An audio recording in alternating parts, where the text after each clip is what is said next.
తాకట్లో ఉన్న బంగారాన్ని విడిపించి ఆ రోజున మార్కెట్ ధర కట్టి మిగిలిన డబ్బును మీకు అందిస్తుంది కొమ్మూరి గోల్డ్.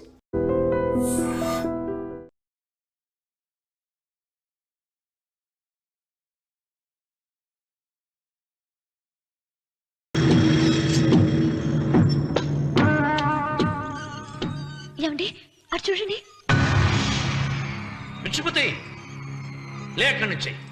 నువ్వు తిను మావయ్య. ఏ ఇంటికి నా కోసం వచ్చావు, నిన్ను నేను గౌరవించుకోవాలి కదా. అది మా నాన్న కూర్చుని ఉయ్యాల వల్ల. ఆహా, రేపు ఆయన చచ్చిపోతే ఎవరు కూర్చుంటారు? ఆయన బూడిద పోసి పెడతారా? సులోచన లేడు, ఎందుకు అలా అరుస్తారు?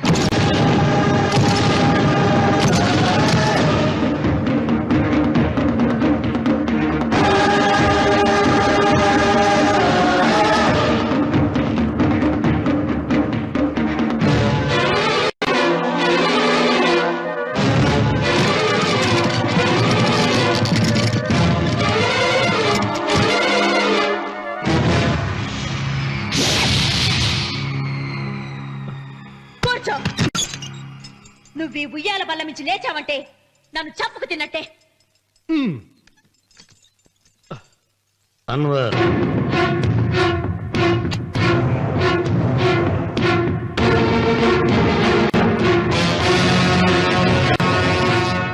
నువ్వు కూర్చో మావయ్య. సులోచన, బుద్ధి లేకుండా ప్రవర్తించకు. వేప చెట్టుకు పాలు పోసి పెంచినా అది చేదుగానే ఉంటుంది, కానీ తీయగా మారదని ఆయన ఎన్నిసార్లు చెప్పినా ఆయన మాట వినకుండా నీ అడుగులకు మడుగులెత్తాను. ఆయన ఎవరనుకుంటున్నావు? ఈ ఇంటికి పెద్ద. దేనిలో పెద్దండి? హత్యలు చేయడంలోనా? పక్కవాడ పొలాలు ఆక్రమించుకోవడంలోనా? వీధిలోకి వెళ్లి పసిబిడ్డని అడిగినా చెప్తాడు ఆయన ఎంతటి నీచుడో హంతకుడోనని.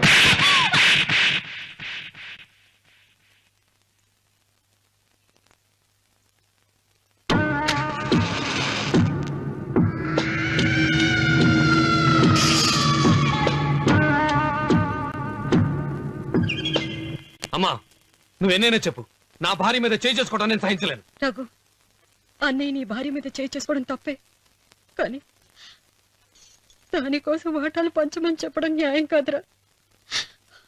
నాన్న, అన్నయ్యని కూడా తన వాటా తీసుకుని వెళ్ళిపోమంటున్నారు.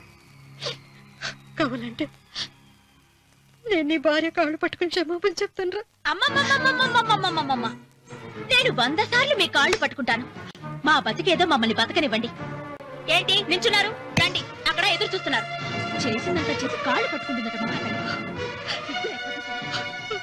నీ కన్నీళ్లకు రాళ్లు కరుగుతాయి గాని కన్నవాళ్లు కరగరు సీత. సీత, వాళ్ళు చిన్నపిల్లలుగా ఉండేటప్పుడు ఎంత సంతోషంగా ఉండేవాళ్ళం. వాళ్ళు పెరుగుతుంటే ఆ సంతోషం తరిగిపోతూ ఉంటుంది. వాళ్ళు మన భుజం దాటి పెరిగాక ఇక గడప దాటి ఎప్పుడు వెళ్ళిపోతారా అని ఎదురు చూడటమే మన పని. బాధపడ.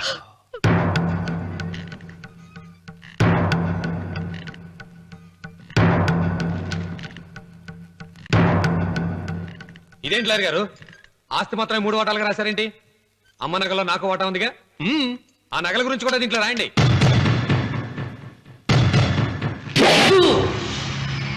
అది మీ తాత పిత్రార్జితం కాదు, నా స్వార్జితం కాదు. నా భార్య స్త్రీధనం. అందులో వాటా ఎవరికి రాదు, లేదు. ఓహో, అమ్మ గదిలోకి వచ్చేడిస్తే నా మీద ప్రేమ అనుకున్నాను. నగలివ్వాలని ఏడుపా. ఈ ఏడుపేదో నన్ను కనక ముందు ఏడవాలి.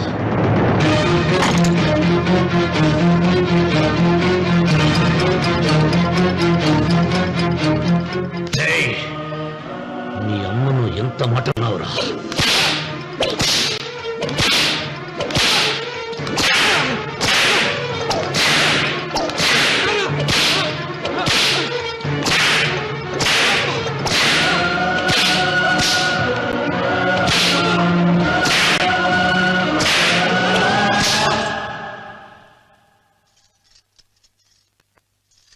మీరేం పెద్ద మనిషండి? పెళ్ళైన కొడుకుని కొడతారా? ఆస్తి ఇవ్వడం ఇష్టం లేకపోతే ఇష్టం లేదు అని చెప్పండి. కూలి చేసుకుని బతుకుతాం, లేదా ఆలయం ముందు అడుక్కు తిని బతుకుతాం. ఇప్పుడు ఆయన మీ కొడుకు కాదు, నా మొగుడు. నా మొగుణ్ణి కొట్టే హక్కు మీకు లేదు.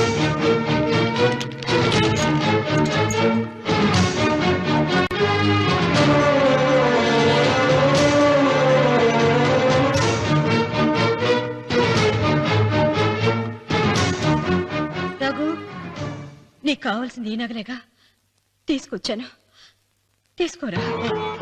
వద్దమ్మా, వద్దు. కాదన్నయ్య. వద్దమ్మా, నా మాట విను. ఒక తల్లి కడుపున పుట్టకపోయినా నన్ను అన్నయ్య అని పిలిచావు. నా ఇల్లు నీకు పుట్టిల్లమ్మా.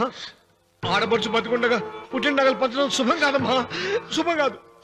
రే రఘు, ఆ నగలి బదులుగా నా పొలం, నా ఇంట్లో బంగారంతో నీకు ఇచ్చేస్తాను, తీసుకెళ్ళిపోరా. అలాగే లాయర్ గారు, అవి కూడా రాయండి.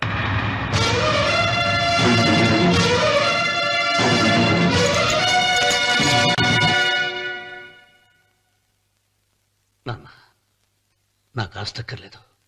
నేను మీతోనే ఉంటాను. మరదల్ని కొట్టే సంస్కారం ఉన్న కొడుకుని ఇంట్లో ఉంచుకునే సంస్కారం నాకు లేదు. వెళ్ళిపో.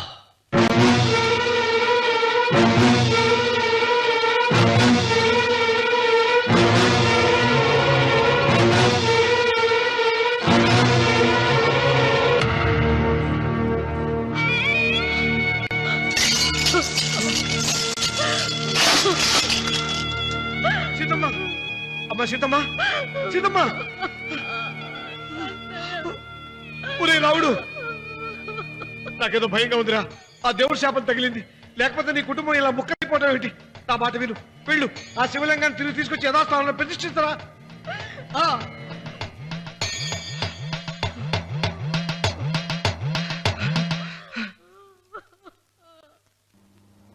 ఇదేమిట్రా రావుడు, శివలింగాన్ని తీసుకొస్తానని బయలుదేరి ఆలయం దగ్గర తీసుకొచ్చావేంటి?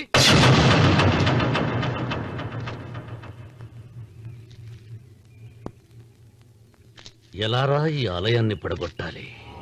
ఎప్పుడు రా సంబశివరావు పొలం నా సొంతం అవుతుంది? వెంకన్న, నా పట్టుదల కోసం నేను ధరించిన ఈ నల్ల చొక్కా ఎప్పుడు రా మార్చేది? ప్రతీకారం కోసం ప్రమాణం చేసి వేసుకున్న నా తండ్రి మొలతాడు ఎప్పుడు రా నా మెడ నుంచి ఊడిపడుతుంది? వెంకన్న, చెప్పరా, ఆ ఆలయాన్ని పడగొట్టి ఉపాయం చెప్పు. ఇంత జరిగినా కూడా నీ అహంకారం తగలేదురా? నారు పొయ్యకుండా నీరు పెట్టకుండా ఈ ప్రపంచంలో పెరిగేది ఒక్కటే, అహంకారం. అది నా సొంతం.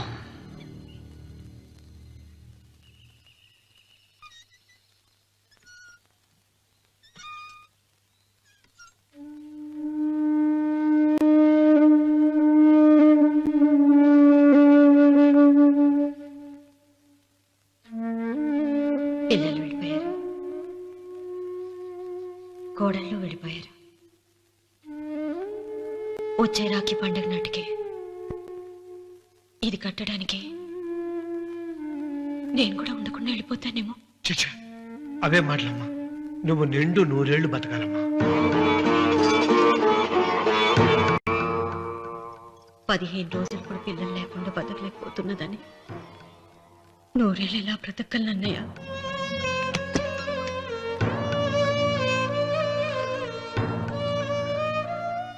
వీటి కోసమేగా మా పిల్లలు ఇద్దరిని ఇంటి నుంచి వెళ్ళగొట్టారు. నేను చనిపోయాక మా ఇద్దరు కోడలికి సమానంగా పంచిపెట్టమని చెప్పు. ఇప్పుడు ఎందుకమ్మా అదంతా? అసలే నీ ఆరోగ్యం బాగలేదు. నన్నెప్పుడూ నిండు ముత్తేదిగా చూడాలనేది ఆయన కోరిక. పోయే ముందు ఒక్కసారి నిండుగా అలంకరించుకోవాలని ఉందన్నయ్య.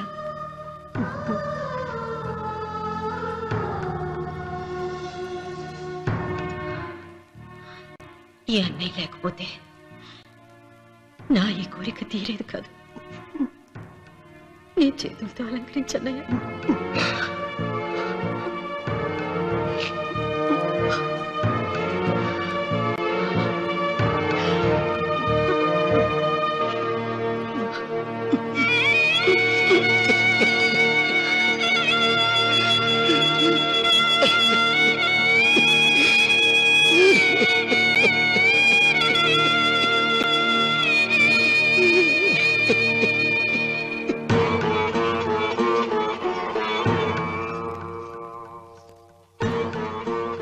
ఏమిటి సీత? వడ్డానం పట్టట్లేదా? సరిగ్గా పెట్టండి. పేరంటానికా? భర్త ముందు అలంకరించుకుని కూర్చోవడం కంటే ఆడదానికి వేరే పేరంటే ఉంటుంది చెప్పండి. ఏమండి, మీరు ఉత్తమ జాతి స్త్రీ రెండో కోరిక కోరదు అన్నారు. అందుకే మిమ్మల్ని అడగలేకపోయాను. కానీ చనిపోయే ముందు నీ ఆఖరి కోరిక ఏమిటి అని అడుగుతారు. నా ఆఖరి కోరిక ఆ శివలింగాన్ని తీసుకొచ్చి ఇంటి ముందు ప్రతిష్ఠించండి. సీత, పళ్ళు గట్టిగా ఉంటాయని, నాలుక మెత్తగా ఉంటుందని మనం పళ్ళకే ఎక్కువ విలువనిస్తాం. వయసు పైన పడుతుంటే ఒక్కొక్క పన్ను రాలిపోతుంది. వయసు పెరుగుతున్న కొద్దీ ఒక్కొక్క బిడ్డ దూరం అయిపోతాడు. కానీ నాలుక మాత్రం భర్తకు భార్య లాంటిది, భార్యకు భర్త లాంటిది. బ్రతికినంతకాలం తోడుగా ఉంటుంది. బిడ్డలు దూరం అయిపోయారని ఏదోదో మాట్లాడుతున్నా. సీత, నా మీద కోపం వచ్చిందా?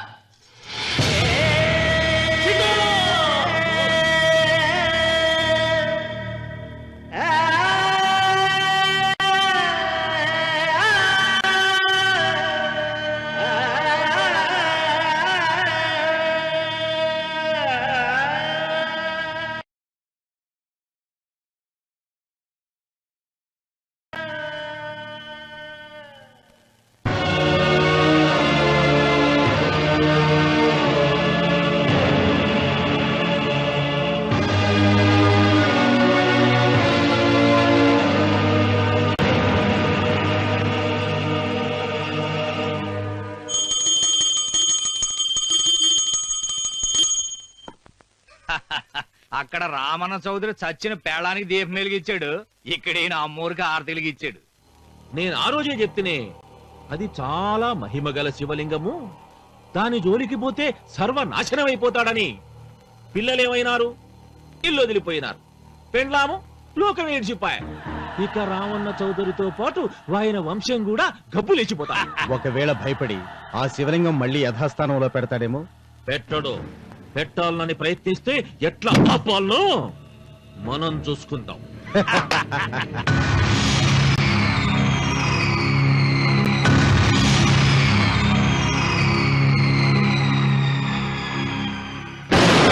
ఆలయాన్ని పడగొట్టించి ఆలయమే లేదు కాబట్టి ఇక పొలం ఎందుకని ప్రశ్నించి అప్పుడు నా స్వాధీనం చేసుకుంటాను. అమ్మవారి ఆలయాన్ని నువ్వు తాకలేవు.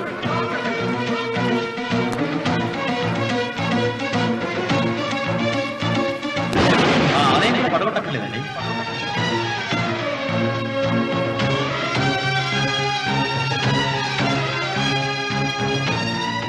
నీ వంశం నిర్వంశమైపోతుంది.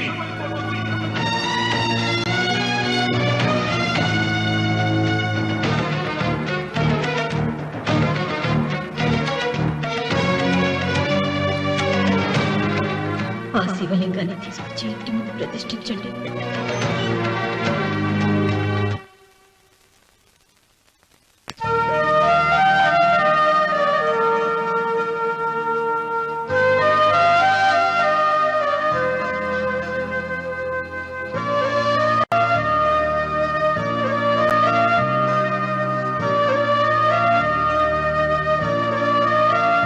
రావుడు, 6 నెలల తర్వాత నీకు శుభవార్త. నీకు మనవడు పుట్టాడు రా.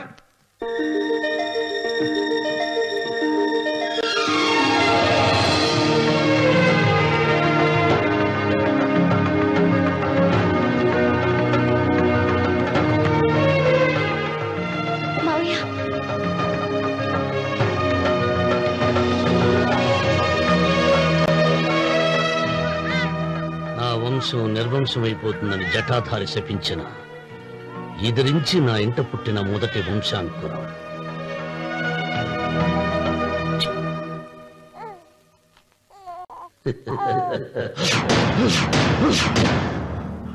నవ్వుతున్నాడు. ఆ రమణ నవ్వుతున్నాడు.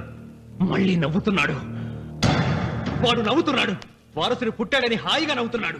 వాడి ముఖంలో ఆనందం కనిపిస్తే నీ జీవితంలో నిప్పులు పోసుకున్నట్టే తెలుసా?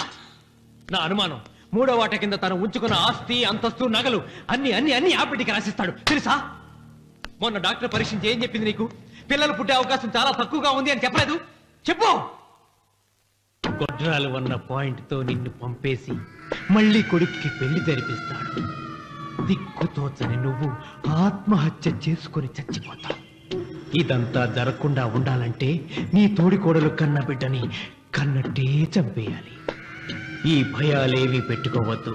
మీ నాన్న గుండెల్లో కత్తి కసా కసా దింపిన కసాయి వాడి మీద పగ తీర్చుకుంటున్నాననుకో, అంతే.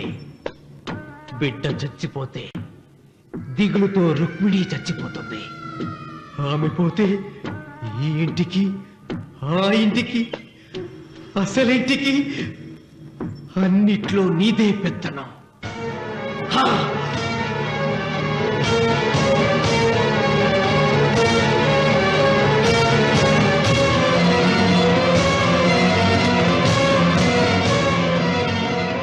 నాకు చిన్న సాయం చేయాలి, చేస్తావా? ఏంటమ్మా? బిడ్డకి పాలల్లో విషం కలపాలి.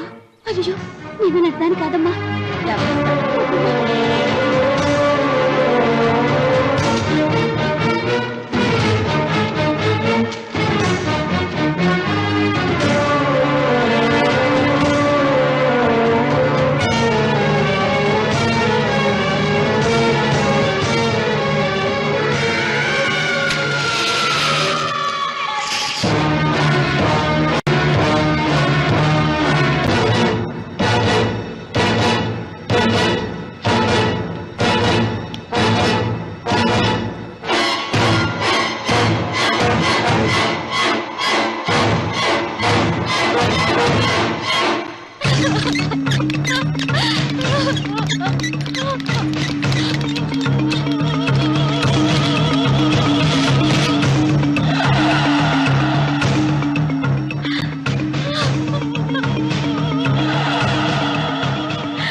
బిడ్డకి చివరిగా ఏం పట్టించారు? పాలు తాగించాం. పాలలో విషయం కలిసింది.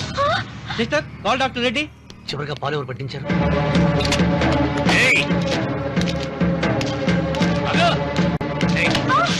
పాలలో ఏం కలిపావు? నాకేం తెలియదు బాబు. నిజం చెప్పు. చెప్పదు బాబు. మీ మరదలే డబ్బిచ్చి బాబుకు పాలలో విషయం కలపమని చెప్పింది.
ఒరే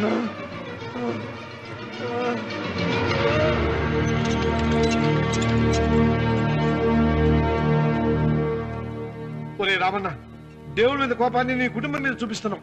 కింద జన్మలో చేసిన పాపం వల్ల నీ తండ్రి అలా అయిపోయాడు, కానీ ఈ జన్మలో చేసిన పుణ్యానికి కాదురా. దేవుణ్ణి చూపించు, దేవుణ్ణి చూపించు అన్నావు. నీ కనుపాపంతో ఉన్న సూర్యుడినే కన్నెత్తి చూడలేని వాడివి అసలు దేవుణ్ణి ఎక్కడ చూడగలవరా? రామన్న, శాపాన్ని ఎదిరించి పుట్టాడని గర్వపడిన నీ మనవడు ఇప్పుడు చావు బతుకుల్లో ఉన్నాడు రా. గాయపడిన నీ రెండో కొడుకు ఇక్కడ చచ్చిపోతే నీ పెద్ద కొడుకుని ఉరి తీస్తారా? కొడుకుల్ని, కోడల్ని, మనవణ్ణి, భార్యని అందరినీ పోగొట్టుకుని నువ్వు ఒక్కడమే బతికి సాధించేదేమిట్రా? శివలింగాన్ని ప్రతిష్ఠించమను అన్నయ్య అని నన్ను బతిమాలి నిన్ను ప్రాధేయపడి తన ఆఖరి కోరిక తీరకుండానే చచ్చిపోయింది రా నా చెల్లెలు. బ్రతికుండగా నీ భార్య కోరిక తీర్చలేదు. కనీసం ఆవిడ ఆత్మశాంతికైనా ఆ శివలింగాన్ని తిరిగి తీసుకొచ్చి మళ్ళీ ప్రతిష్ఠించరా, ప్రతిష్ఠించు. ఆ శివలింగాన్ని తీసుకొచ్చి ఇంటి ముందు ప్రతిష్ఠించండి. నీ బిడ్డని కాపాడుకోవడానికి కొద్ది గంటలే టైం ఉంది. శివరాత్రి ఘడియలు ముగిసిపోతే నీకు పశ్చాత్తాపం మిగిలిపోతుంది తప్ప వంశం మిగలదురా. వెళ్ళు, త్వరగా వెళ్ళరా.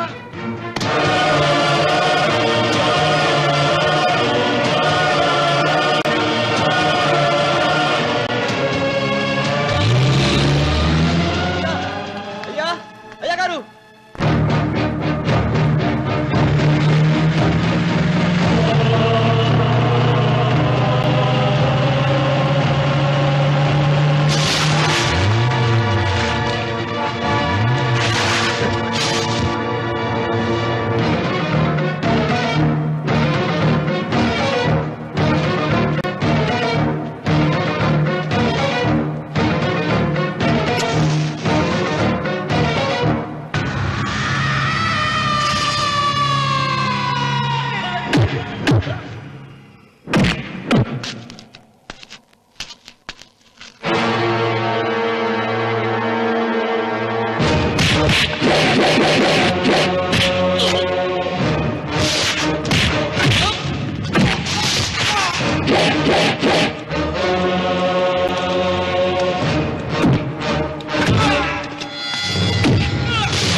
రామన్న, నీ వల్ల ₹1 కోటి ఆస్తి నష్టపోయాను. నేను ఇష్టపడిన సీతను నాదానిగా చేసుకోలేకపోయాను. నిన్ను నీ వల్ల 14 ఏళ్ళు శిక్ష అనుభవించాను రా.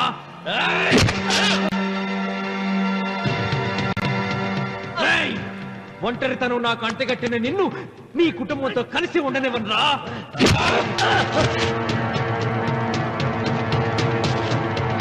నిన్ను చంపి నా పగ తీర్చుకుంటాను రా.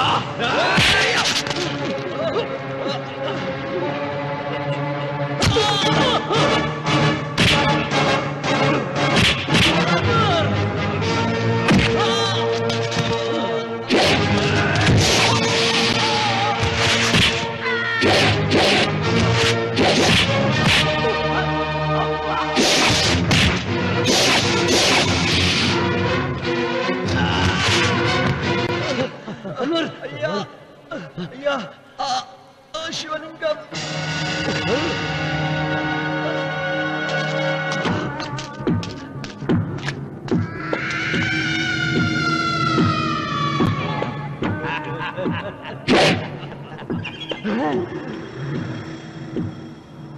ఏయ్, రాయలసీమ రామన్న చౌదరి,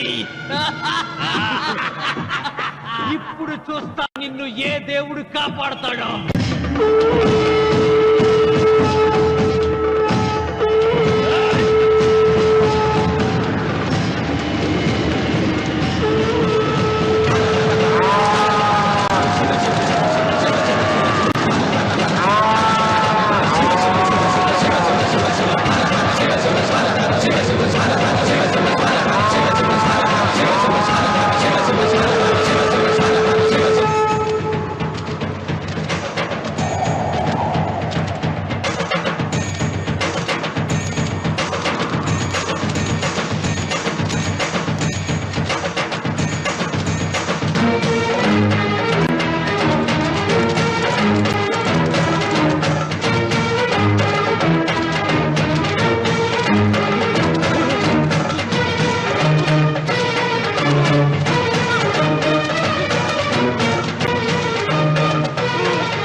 చూసావరా ఆ భగవంతుడు లీలా, నీ కొడుకు కోడలు మనవడు అందరూ గండ నుంచి బయటపడ్డారు. ఇక మురళికి శిక్ష పడుతుంది, నీ కుటుంబం అంతా చల్లగా ఉంటుంది. సీతమ్మ ఆత్మ ఇప్పుడు శాంతిస్తుందిరా.